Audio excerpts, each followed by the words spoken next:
semana passada, a Justiça decretou a prisão do DJ Renan da Penha, criador do famoso Baile da Gaiola lá na Vila Cruzeiro. Como se isso não fosse motivo suficiente pra gente refletir, debater e se mobilizar, nesse mesmo dia, a Secretaria de Cultura do Governo Federal, agora que a gente não tem mais ministério, postou esse meme. Eles não fazem nenhuma referência, claro, à prisão, nem no meme, nem no texto. Mas tá claro, né, gente? A questão é, o que é programação cultural? O que está por trás da prisão do DJ Renan da Penha e da repressão de diversas manifestações artísticas que vêm da favela?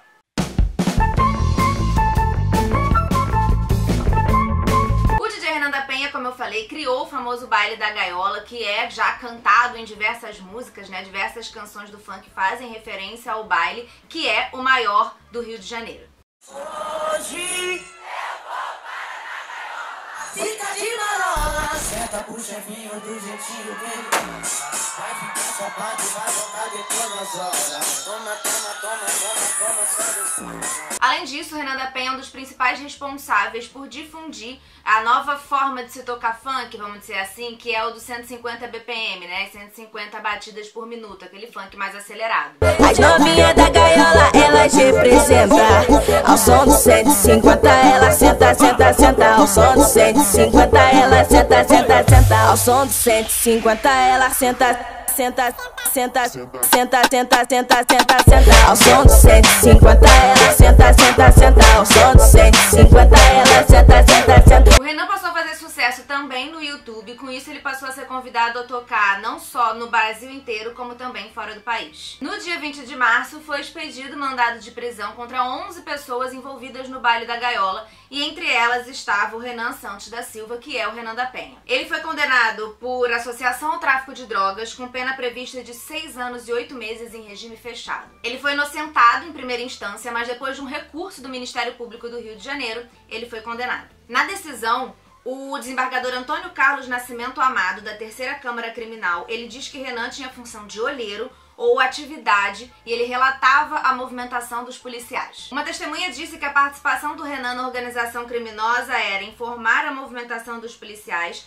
através de redes sociais e contatos no aplicativo WhatsApp. As testemunhas de defesa, elas alegam que troca de mensagens no WhatsApp com esse teor, elas são muito comuns, né, avisando quando a polícia entra para poder todo mundo evitar tiroteio e evitar que os carros que estão estacionados nas ruas sejam atingidos pelos blindados que entram com tudo também. E esse é apenas um dos muitos pontos que a gente pode abordar quando a gente fala dessa prisão. A gente vive em uma cidade em que a política de segurança pública, principalmente dentro das favelas, consiste em primeiro atirar para depois ver quem é o alvo, consiste em acreditar que é algo natural você poder invadir qualquer residência nessas localidades. Então a comunicação por WhatsApp é meio que uma autodefesa mesmo, né? Inclusive para evitar massacres. Porém, digamos que o DJ Renan da Penha tenha sim uma relação com o tráfico, seja de que forma for essa relação. Não é prendendo um DJ, nem reprimindo de forma violenta um baile funk, que inclusive produz muitos empregos e é muito importante financeiramente dentro da própria comunidade, que a gente vai resolver esse problema. É muito importante que a gente entenda a realidade da favela de uma forma completa. Ah, mas eles cantam funk exaltando traficante, mas eles tocam funk que exalta traficante. O que a gente precisa fazer é parar de criticar o produto final e entender por que esses funks existem, por que esses funks são tocados, o que o traficante significa dentro da comunidade, por que existem músicas em homenagem a ele ou não, como que é essa relação. É aquela coisa básica e simples de sair do seu lugar e se colocar no lugar do outro. Se essa não é a sua realidade, como também não é a minha realidade, é a gente sair do que a gente sempre viveu e tentar se colocar no lugar do outro e entender como funciona aquela realidade, que a gente nunca vai entender por completo porque a gente não vive. A verdade é que um Estado que não aparece para dar condições de educação, de saneamento básico ou de qualquer outra coisa que sirva para se manter uma dignidade mínima de quem mora naquelas localidades, não pode entrar simplesmente para reprimir aquilo que esse Estado considera errado. Para além disso, existe uma outra discussão também muito profunda, que tem muito mais a ver provavelmente com o tema, com os assuntos que a gente aborda aqui nesse canal,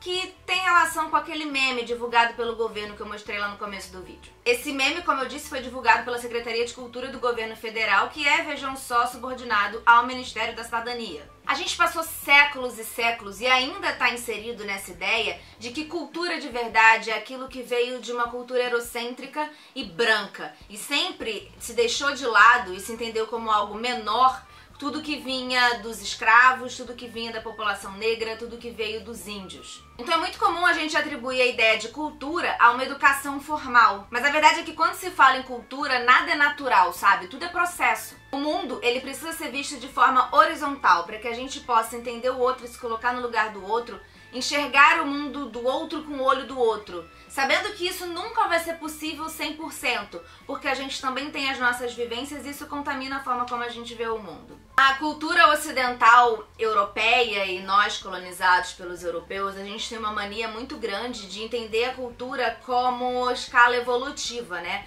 Fulano tem mais cultura do que eu, fulano estudou mais, então ele tem mais cultura, fulano tem menos cultura. Só que esse pensamento dá muita vantagem para as culturas europeias. E foi assim que ao longo dos séculos, tudo aquilo que pertencia aos dominados passou a ser visto como inferior. No início do século XX, por exemplo, o samba era visto como coisa de vagabundo. E muitos sambistas que hoje são cultuados e cult e tudo mais, eles sofreram muitas batidas da polícia e foram presos por vadiagem. Assim como o samba, a capoeira também, ela é super símbolo da cultura brasileira hoje em dia, mas lá nos séculos 19 e 20 ela era crime. Antes da Lei Áurea, em 1888, o medo dos governantes era de que aquela dança, né, meio luta, meio dança, pudesse levar uma revolta dos escravos. E se a gente for pensar, meio que dá a entender isso, né? Existe um medo do que é popular, né? Do que vem essencialmente do povo.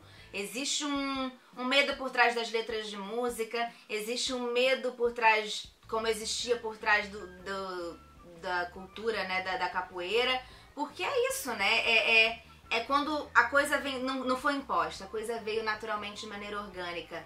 Isso dá medo em quem manda. O rap também teve seus problemas. Em 1997, os integrantes do Planet Hemp foram presos por apologia às drogas em suas músicas. E é claro, né, gente, que é muito mais fácil a gente prender os rappers do que a gente efetivamente discutir a questão da criminalização das drogas no país. Vamos prender os rappers, né, que é mais fácil. E aí, em janeiro de 2017, o Marcelo Alonso, que é um web designer de 47 anos, morador de um bairro da zona norte de São Paulo, enviou uma proposta de criminalização do funk ao Senado, com 21.985 assinaturas de apoio. A prisão do Renan da Penha não foi a primeira vez que um funkeiro foi preso por associação ao tráfico. Essa não foi a primeira vez que criaram um argumento para prender um jovem negro.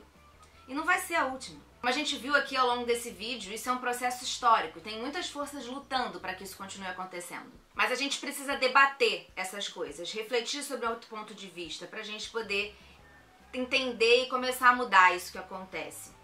Eu não sou nenhuma especialista no assunto, eu sou apenas uma pessoa curiosa que tenta entender para além do meu mundo, para além das coisas que eu vivi, dentro dos meus privilégios que eu vivi a vida inteira. Então eu leio muito, converso muito e tento estar sempre atenta.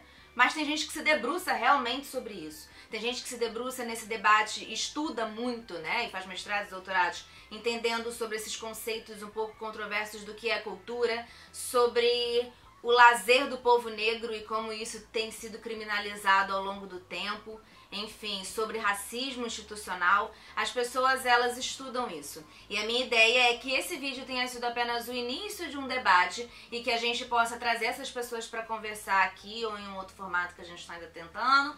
Mas pessoas, vocês sabem quem vocês são, entrarei em contato com vocês. Pra finalizar, se o problema fosse realmente consumo de drogas, tinha que acabar com rave, boate de classe média e festinha com DJ famoso que toca em casamento de artista, né?